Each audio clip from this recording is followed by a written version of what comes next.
This is the live podcast with Manuel, living in full expression.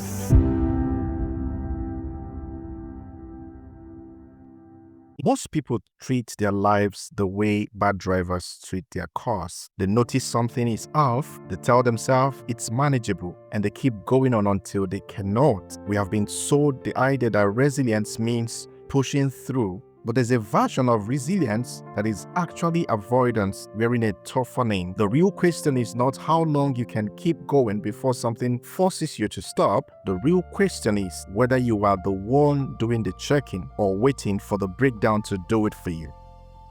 That is what living in full expression actually requires, not just moving forward, but knowing your vehicle is roadworthy before you hit the motorway.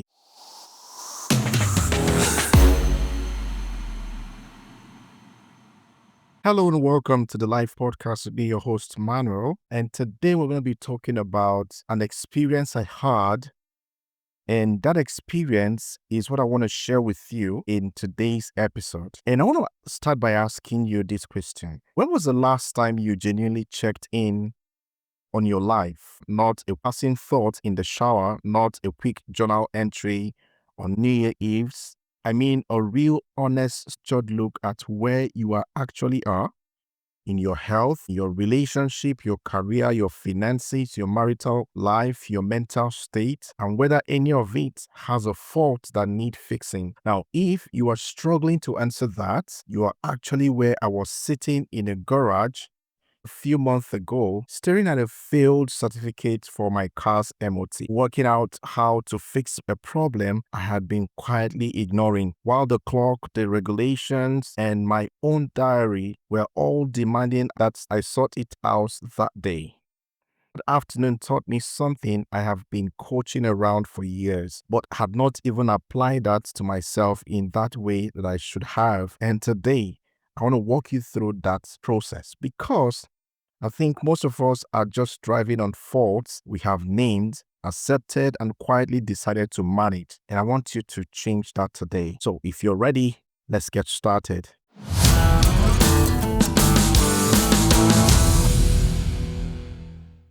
Now, if you have been in the UK or you live in the UK, you know what an MOT is. If you're listening from the US, Canada, Australia, South Africa, let me set the scene quickly because the principles translate perfectly regardless of where you are. In the UK, every vehicle over 3 years old must pass a mandatory annual roadworthiness test. It is called an MOT, and a certified tester puts your car through a standardized checklist such as brakes, tires, light, emission, steering, seatbelt, structure, and at the end, it either passes or it fails. And if it fails on a major fault, you cannot legally drive it away until that fault is resolved. The government does not negotiate with your schedule. It does not care that you have a meeting. The car either meets the standard or it does not. And a few months ago, mine did not. So this is what happened. I took my car in expecting the unusual minor advisories,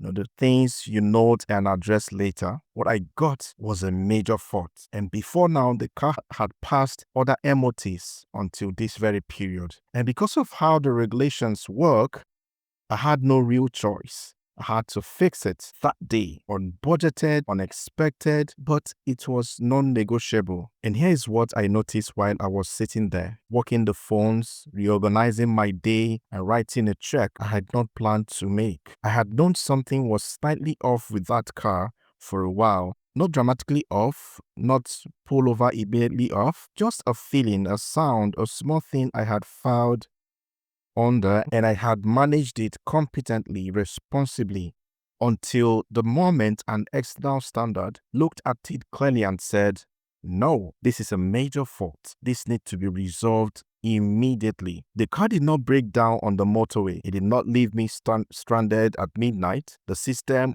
caught it before the breakdown, but only because the system existed in the first place. And I started thinking, how many people have that kind of system for their actual lives? Because here's what I also know. The drivers who really fail their MOTs are not the ones who just get lucky. They are the ones who have built-in between checks, tire pressures on the first of the month, fluid level when they fill up, a service before the MOT is due. They do not wait for the annual reckoning. They maintain in between. And because they maintain, they drive with confidence. They are not hoping the car holds together. They know it will. And then there are others, the ones who notice the sound and manage it, who sees the warning light and reset it, who knows somewhere in the back of their mind that something is not right, and they keep going anyway because it has not broken down. It doesn't have immediate consequences for them, and they keep going. And I've been both of those drivers on different days, in different seasons of my life, and I suspect if you are honest, you also may have been there too. Now, here's where I want to go a little deeper with you because the surface answer is obvious. Of course, we should check in on our lives regularly. Of course, prevention is better than cure. You have heard that before and over again. You believe it. And yet, in my coaching work, I have sat across from clients, intelligent, driven, capable people, goal oriented, who came to me knowing something needed to change. They could name it even. They could even describe the long-term cost. They could see clearly, sometimes painfully clearly, what staying in their current state was doing to their health, their relationship, their career, their goal, their sense of self, and they chose to stay. And if you've been following on other several episodes we've had, I've talked about how some of the people, even after I have helped them to see the consequences, still did not change. I used to find that baffling. Now, I find it entirely human because the question is never just, why don't you fix it? The question is, what staying actually does for you. And I want you to think about the driver who manages a fault. On one level, it looks like avoidance, but on the other level, managing a fault is a form of control. If I choose not to look too closely, I never have to face a verdict. I'm not ready. If the fault is named officially, it becomes real. It becomes urgent. It requires action I may not feel equipped to take. And this is where the MOT analogy cuts deeper than comfort. Because the government does not give you the option of continued ignorance. The test happens, the result is what it is. You deal with it or you stop driving, period. But in life, there is no government, there is no regulator, there is no annual date in the diary when someone external holds your relationship, your health, your ambition, your sense of purpose up to a standardized checks and says, this is a major fault. Address this before you go any further, which means most people only get their lives MOT when something breaks.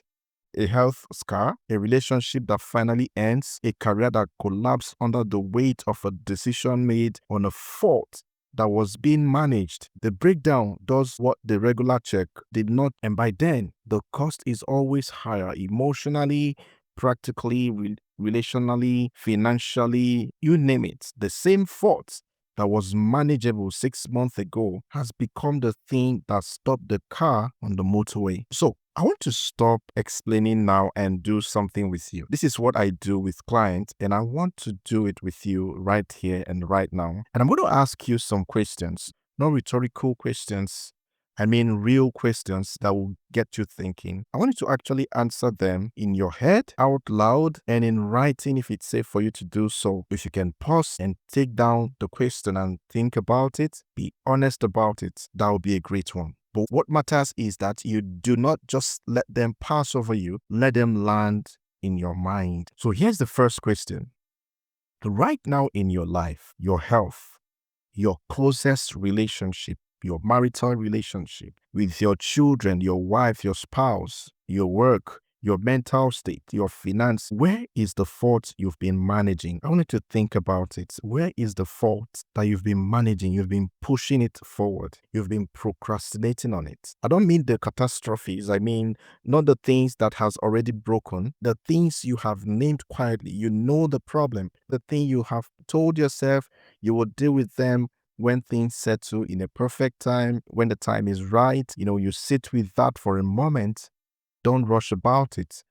ask yourself, what is that thing that I've been pushing away, that I know the consequences, but I'm still managing the situation? And if something came up, if there was a flicker of recognition, a slight tightening in your chest, that is the thing we are working on today.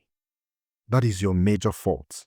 It came up because of the fear, because of the consequences that not fixing that will cost you. But because the impact is not immediate, you think you can manage it. Now, that brings me to the second question.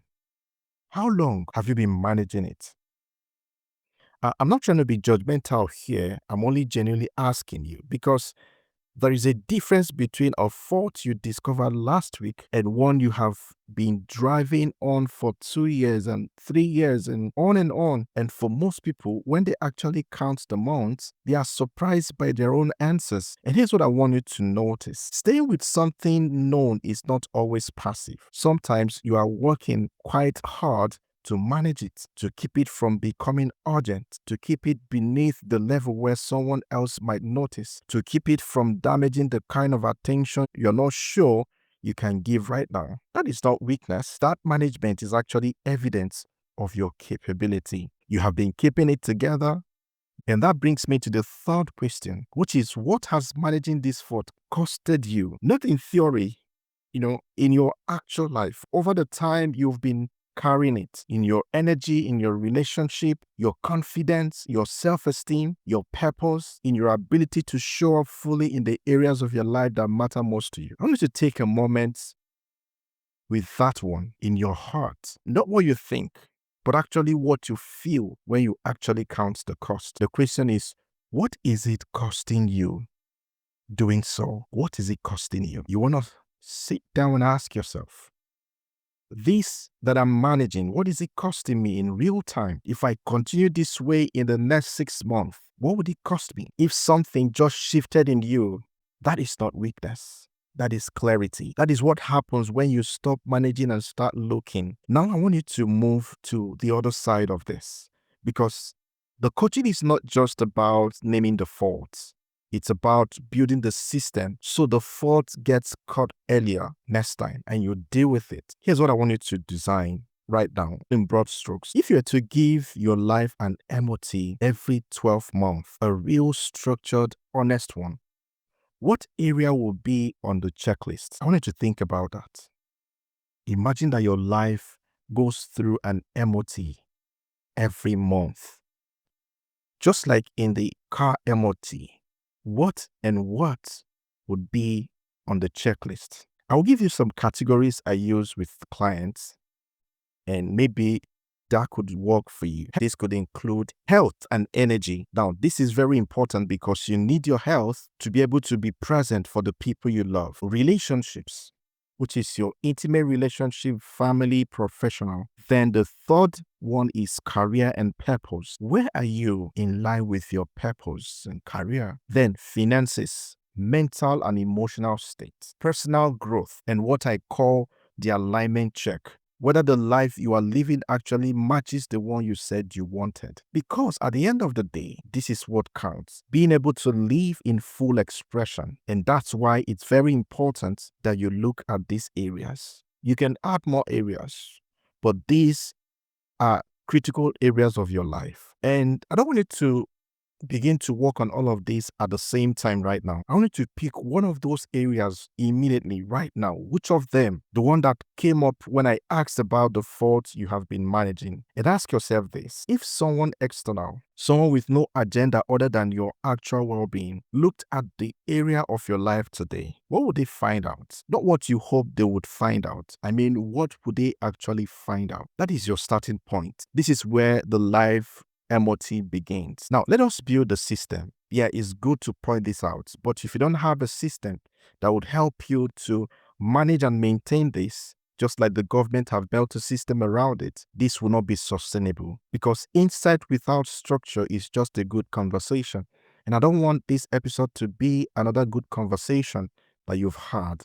I need to be transformational for you. And this is why I am doing this, which means you leave here with something that you can actually implement. And I call this the Life MOT framework. And it has 3 parts. Part number one is this: your annual check. So once a year, same time every year, make it a date you do not move. You sit down and run a full audit across every major area of your life. I've mentioned some parts. You can look at your life critically. In some areas, they call it wheel of life. You can look at your life. How balanced is your life? Use the categories I've mentioned in the coaching session. Score each one honestly, not aspirationally. What is actually true, not what you intend to be true. The rule is simple. We are looking for major faults and advisories. Major faults are things that, if left unaddressed for another 12 months, will cause a major breakdown. Advisories are things to watch, not urgent, but noted. And I want you to write it down. A list in your head is not an MOT, it is a thought. The document is what makes it real. Because on that day, I got a document that said you had a major fault. Then, part number two, the quarterly service. Now, between the annual check, you do 4 lighter reviews. So, 1 per quarter. These are not the full audits. They are the check under the bonnet. You pick the 2 or 3 areas that showed up as major faults or strong advisories in your annual review, and you ask, what has changed? What have I done? What will still need attention? This is where most high performers or most people drop the ball. They do the big review, they feel clarity, they make commitment, and then 3 months later, they have not looked at it. The quarterly service is what keeps that check honest. And then the third part, which is the accountability structure. Here is the part that most self-improvement frameworks skip because it is the uncomfortable one. Now, the reason the government's MOT work is because there is a consequence for not doing it. You cannot drive that car legally without fixing those faults. The consequence enforces the behavior. So in your life, you need to build that consequence into your own system. Not a punishment, it just means an accountability structure. Maybe a person, maybe a coach, maybe a peer, a partner, a community, someone who knows your annual check results, who reviews your quarterly service with you, and who will ask you directly, what is your current MOT status? Are you roadworthy? Without an external accountability, the system relies entirely on your own willingness to look honestly at yourself in the exact moment when you are most inclined not to. And that is too much to ask of any human being, including the most disciplined ones. So the drivers who maintained between checks are not just more diligent. They have built accountability into their relationship with their vehicles. They do not let it slide because they know the standard. So you need to build the standard into your own life. So find someone to hold it with you. One final thing on this framework I want you to know is this. The goal of the life MOT is not to find more faults. That's not the goal. It's to drive with confidence. Because the most successful people I've ever coached and known are not the ones with perfect lives. They are the ones who know exactly where they are, who have looked honestly, who have named what needs work and have a plan for it. That knowledge, that clarity is what let them move forward without the low-grade anxiety of the unexamined faults. They are not hoping the car holds together. They know it will. That is what living in full expression actually looks like in practice. Perfection per se, it's clarity, ownership, vehicle, a life that is genuinely roadworthy because you checked it. Because when the storm of life comes, roadworthiness is what will help you to pull through. And that is why it is important. You don't let it break you down on the motorway. All right, let me close with these 3 things that I want you to take away from today's session. Number 1 is this. The fault you have been managing is not evidence of failure. It's an evidence of awareness. The question is whether you are going to keep managing it or book the MOT. Number 2, insight without structure evaporates. Do not let this episode be a good listen. Set the date. Right now, pick a date in the next 30 days and call it your annual life MOT. Put it in the calendar before you take your headphone off. Number 3, find your accountability structure. One person who will ask you 3 months from now how the life MOT is going. Not someone who will let you off the hook. Someone who cares enough to ask the real question. If you want to go deeper, I have built a premium worksheet for this episode, which I call the Life MOT Workbook. It walks you through the full annual audits, the quarterly service templates, and the accountability contract. You can find it below the show notes. And if today's session landed for you, share this episode with a person who needs it, a colleague, a friend, someone you know is driving on a fault they have been managing for too long. Sometimes the most coaching you can do for someone is handing them the right conversation. This has been the Life Podcast with me, your host, Manuel. And until I come your way next time, keep living in full expression.